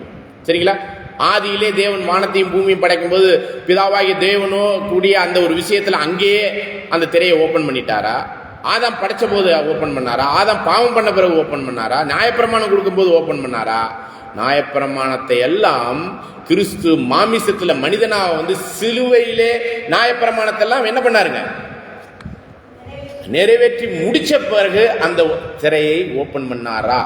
அப்படிங்கும் போது இது ஓபன் ஆகும்போது எங்க போயிடலாம்? நம்மளுக்கு எந்த திரை ஓபன் ஆயிருக்கு அப்படின்னா பரலோகம் போவதற்கான இடுக்கமான வாசல் ஓபன் ஆயிருக்கா இல்லையாங்கிறத இந்த இடத்துல கண்டுபிடிக்கணும். தொடர்ந்து வாசிக்கலாம் அந்த ஒரு வசனத்தை.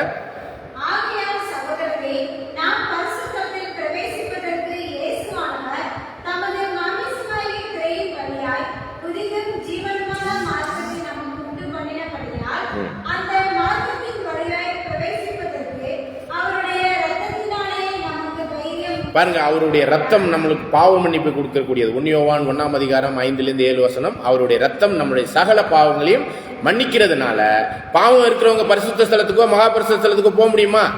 அந்நிய அக்னியை கொண்டு போன ஆரோனின் புத்திரர்களே என்ன ஆயிட்டாங்க? அப்ப பாவம் உள்ள நாமெல்லாம் உள்ளரிக்க போக முடியுமாங்க? ஆரோனின் புத்திரர்களுக்கே இந்த நிலைமைலாம் நம்ம நிலைமைலாம் யோசிக்கவே முடியாது மகா பரிசுத்த ஸ்தலமா இருக்கிற பரலோகத்துக்கு. அதனாலதான் அழைக்கப்பட்டவரோ அநேகர், தேர்ந்தெடுக்கப்பட்டவரோ சிலர், அதில் கடைசி வரையும் உண்மை உள்ளவர்கள் இன்னும் வெகு சிலர்கள் தான் அங்கே எங்க போக முடியும்? மகா பரிசுத்த ஸ்தலத்துக்கு போக முடியும். அப்ப இப்படிப்பட்ட ஒரு விஷயத்துல நம்முடைய பிரதான ஆசாரியர் என்ன பண்ணியிருக்காருங்க? 21வது வசனத்தை படிங்க.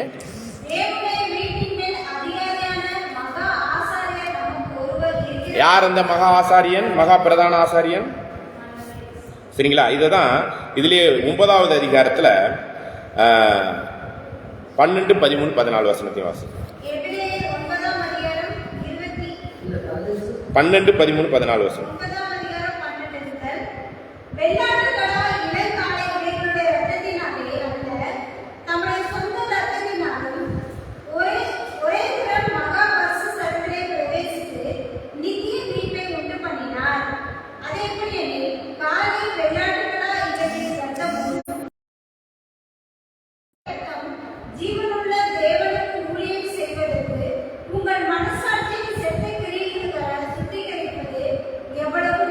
அதுல 11 திரும்ப படிச்சிருங்க.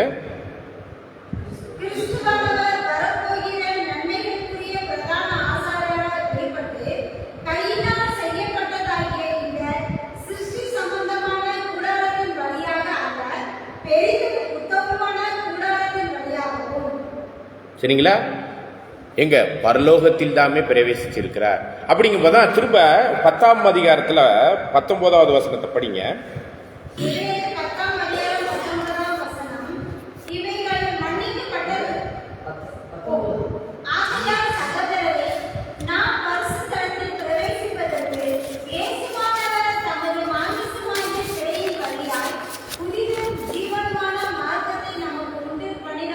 பாருங்க, இந்த மார்க்கம் தான் இடுக்கமான வாசல். நானே வழி, மார்க்கம். அந்த வழியின் நிறைவு தான் நித்திய ஜீவன். சாகாமைக்குரிய ஒரு விஷயத்தையும் ஜீவனாக பெறப்போகிற ஒரு இதை ஓபன் பண்ணியிருக்கிறார். அவர் தம்முடைய மாமிசத்தின் திரையின் வழியாய் புதிதும் ஜீவனுமான ஒரு வழியை ஓபன் பண்ணார்.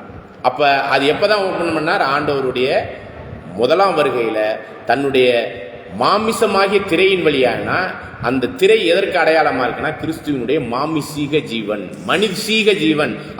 அவர் தேவத்தன்மையில் வந்து இந்த மீட்கும் பொருளுக்குரிய விஷயத்தை கொடுத்துருந்தாருன்னா தேவன் அந்த இதை ஏற்றுக்கொள்ள முடியாது. சரிங்களா? அது மனுஷனுக்கு நிகராக இன்னொரு மனுஷனுடைய ஜீவனுக்கு ஜீவனான மீட்கும் பொருளை கிறிஸ்து மாமிசீக ஜீவத்தை எங்க இதில் கொடுத்தார். அந்த திரையாகிய மாமிசம் என்ன ஆயிடுச்சு அப்படின்னு பார்த்தீங்கன்னா, இந்த திரை என்ன ஆயிருக்கு? ரொம்ப ஆச்சரியமான ஒரு விஷயம் நடந்திருக்குங்க. 2000 வருஷத்துக்கு முன்னாடி என்ன நடந்துச்சு? ஆண்டவர் சிலுவையில் தூங்கிக்கிட்டு இருக்கிறார். படிக்கலாம், மத்தேயு 27 50 51. ஆண்டவர் சிலுவையில் எல்லா பாடுகளையும் எல்லா பலிகளையும் லேவியர் புத்தகத்தில், யாத்திரையாகம புத்தகத்தில், உபாகம புத்தகத்தில், எண்ணாகம புத்தகத்தில் உள்ள எல்லா பலிகளையும் அவர் சிலுவையில் நிறைவேற்றி கொண்டிருக்கிறார். அந்த காட்டி கொடுக்கப்பட்ட அந்த ராத்திரியிலிருந்து எல்லா கசையடியிலிருந்து அவமானம், நிந்த எல்லாமே பலிகள். காலையில் 9 மணிக்கு அந்த சிலுவையில் அறையப்பட்டது காலை பலி. மாலை 3 மணிக்கு உயிர் விட்டது அந்தி அப்படிங்கிறது சந்தி பலி, முடிவு அந்த மாலை பலி. இதெல்லாம் நிறைவேற்றி 3 மணிக்கு முடிக்கும் போது, எல்லா பலிகளையும் ஒரே பலியினால் நிறைவேற்றி முடிக்கும் போது ஒரு விஷயம் நடந்துச்சுங்க. ஆச்சரியமான ஒரு விஷயம். இப்ப படிக்கலாம் பாருங்க.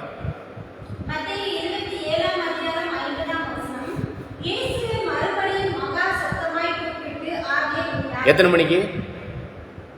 மணிக்கு? சரியா 3 மணிக்கு மாலை. அப்ப என்ன நடந்துச்சுன்னு பாருங்க. பெரிய ஆச்சரியம் நடந்துருக்குங்க. இதுதாங்க நம்மளுக்கு இந்த பாடத்துக்கான ரொம்ப முக்கியமான ஒரு ஆழமான ஒரு விஷயம் நம்மளுக்கு வெளிப்படுது. படிக்கலாம் பாருங்க.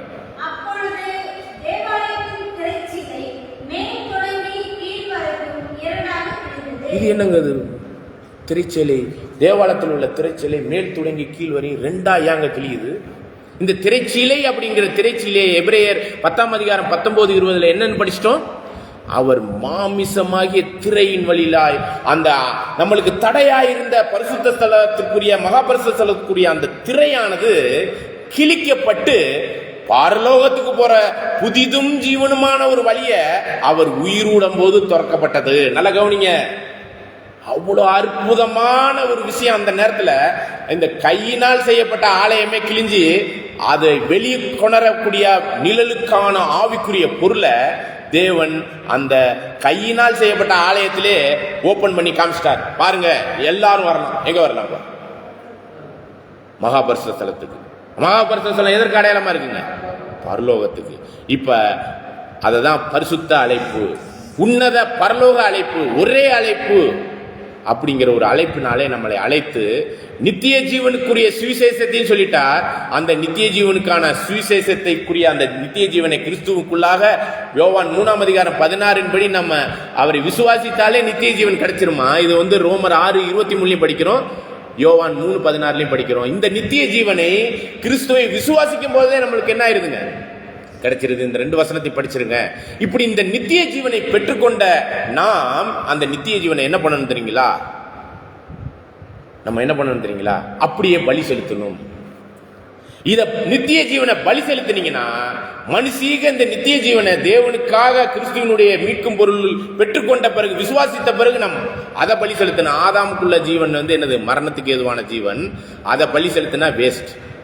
ஆனா கிறிஸ்துவிடத்திலிருந்து விசுவாசத்தினால் பெற்றுக்கொண்ட இந்த நித்திய ஜீவனை பலி செலுத்தும் பொழுது நம்மளுக்கு ஒரு புதிதும் ஜீவனுமான ஒரு மார்க்கம் ஓப்பன் ஆகி அதுல எங்க போறதுக்குரிய ஒரு விஷயம் கிடைக்குதுன்னா சாகாமை, அழியாமை, கனமகிமை, சாகாமைக்குரிய அந்த ஜீவன் கிடைக்கும். இதுதாங்க விசேஷ விதமாய் தேவன் நம்மளுக்காக கொடுக்க இருக்கிற ஒரு விஷயம். இது எல்லாரும் போயிட முடியாது. ஆசாரியரும் பிரதான ஆசாரியரும் மட்டும்தான் போக முடியும். 1 பேதுரு 2ஆம் அதிகாரம் 4வது வசனம் 5வது வசனம்.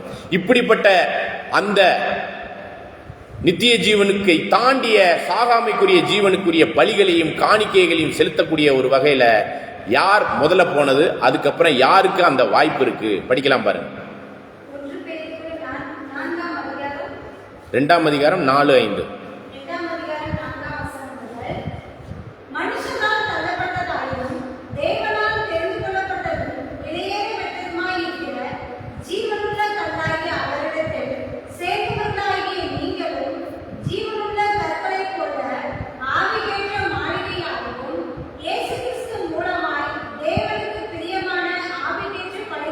ஆவிக்கேற்ற பலிகளை செலுத்தும்படிக்கு அவர் ஜீவனுள்ள கல்லு, நாமும் ஆவிக்கேற்ற பலிகளை செலுத்தபடிக்கு ஆசாரிய கூட்டமாக நாமும் அந்த ஜீவனுள்ள கற்களை போல கட்டப்பட்டு வருகிறோம். சரிங்களா? அப்ப அந்த பலிகளை செலுத்துவதற்கு நம்மளுக்கு ஒரு வாய்ப்பு கிடைச்சிருக்கு, கிறிஸ்து போலவே. அதை 9வது வசனத்திலே படிக்கலாம் பாருங்க.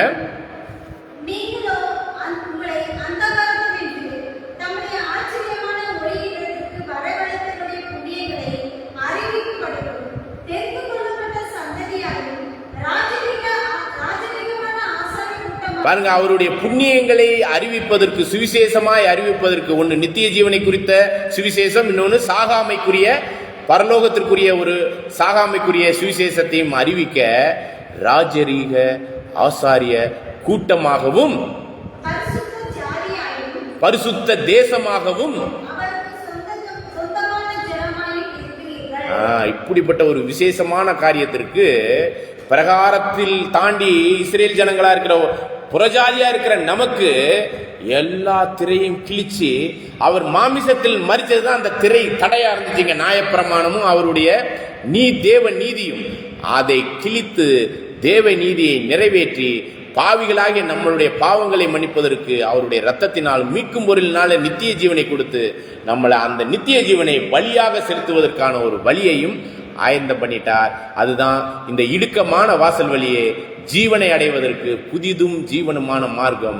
இந்த புதிதும் ஜீவனுமான மார்க்கத்தை கண்டுபிடிக்கிறவர்களே சிலர், அதுல உட்பிரவேசிக்கிறவங்க வெகு சிலர், அதை கடைசி பரியந்த முடிவு பரியந்த நிலை நிற்கிறவர்கள் ரொம்ப ரொம்ப சிலர். இன்னும் சொல்ல போனா வேத ரீதியான ஒரு ஆராய்ச்சியில எண்ணி 1,44,000 பேருக்கான ஒரு சில காரியங்களை தான் சிந்திக்கும்படிக்கு இந்த ஒரு இடத்துல சொல்லப்பட்டிருக்கு. சரிங்களா? இதெல்லாம் நம்ம பின்னாடி ஆழமான ஒரு விஷயத்தோடு நம்ம உட்படுத்தி நம்ம பார்க்கலாம். ஆயினும் இந்த இடத்துல சொல்லப்பட்டிருக்கிற புதிதும் ஜீவனுமான மார்க்கம் ஓப்பன் ஆயிருக்கு. இதை நாம எப்படி பலி செலுத்தணும் கிறிஸ்து போல? ரோமர் 12:1.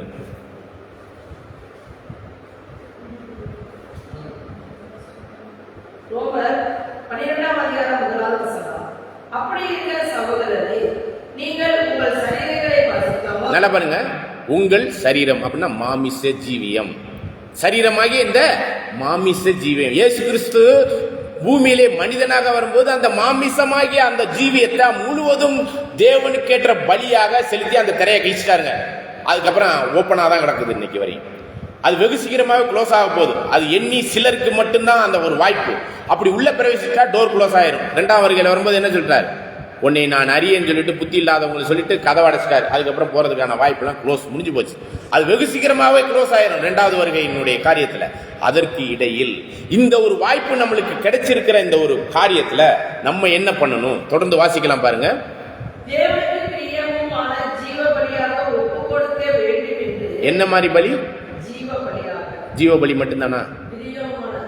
மாமிசத்தில் உம்முடைய சரீரங்களை. அப்படி இருக்க சகோதரரே, நீங்கள் உங்கள் சரீரங்களை பரிசுத்தமான ஒரு பலியாகவும் இருக்கணும். மாமிசத்துல தேவனுக்கு பிரியமான ஜீவ பலியாகவும் இருக்கணும். இப்ப கேள்வி என்னன்னா, ஆதாம் கிட்ட பெற்ற அந்த ஜீவன் நித்தியத்திற்குரிய ஜீவனா, மரணத்துக்கான ஜீவனா?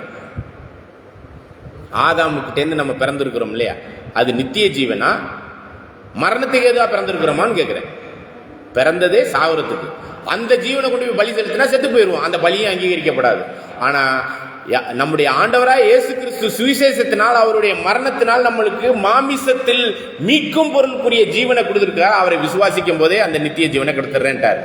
இந்த ஜீவனை கிறிஸ்துவிடத்தில் இருந்து பெற்றுக்கொண்ட இந்த மாமிச ஜீவனை, புதிதும் ஜீவனுமான அந்த மார்க்க வழியை ஓபன் பண்ணி இருக்கிறார் இல்லையா பரலோகம் போறதுக்கு, அதுக்குள்ள இந்த ஜீவனை, நித்திய ஜீவனை பரிசுத்தமான பலியாக இந்த மாமிசத்துல பரிசுத்தமும் கிறிஸ்து கொடுத்த அந்த நித்திய ஜீவனுக்கான மீட்கும் பொருளினால் நம்மளுடைய இந்த நித்திய ஜீவனுக்கான அந்த நித்திய ஜீவனை இப்ப என்ன பண்ணணும்? எப்படி ஒப்பு கொடுக்கணும்? ஜீவ பலியாக. சாவுக்கு ஏதுவான ஜீவனை இல்ல, கிறிஸ்துக்குள்ளாக மீட்கும் பொருளினால் பெற்றுக்கொண்ட அந்த நித்திய ஜீவனுக்கான பலியாக செலுத்த வேண்டும். அதனாலதான் அந்த ஒரு பலி நித்தியத்திற்குரிய பலியாக அங்கீகரிக்கப்படும். ஒருவேளை ஆதாமுக்குள்ள உள்ள ஜீவனை நம்ம பலி செலுத்திக்கிட்டு இருந்தா, ஆபிரகாம் முதல் உள்ளவங்க எல்லாம் அந்த பலியை தான் செலுத்திக்கிட்டு இருந்தாங்க. அவங்களுடைய பலிகள் எல்லாம் இந்த புதிதும் ஜீவனுமான இடுக்கமான வாசலுக்குள்ள உள்ள பிரவேசிப்பதற்கான வாய்ப்பு அவங்களுக்குலாம் இல்லை. யோவான் ஸ்நானகன் கூட இல்லை.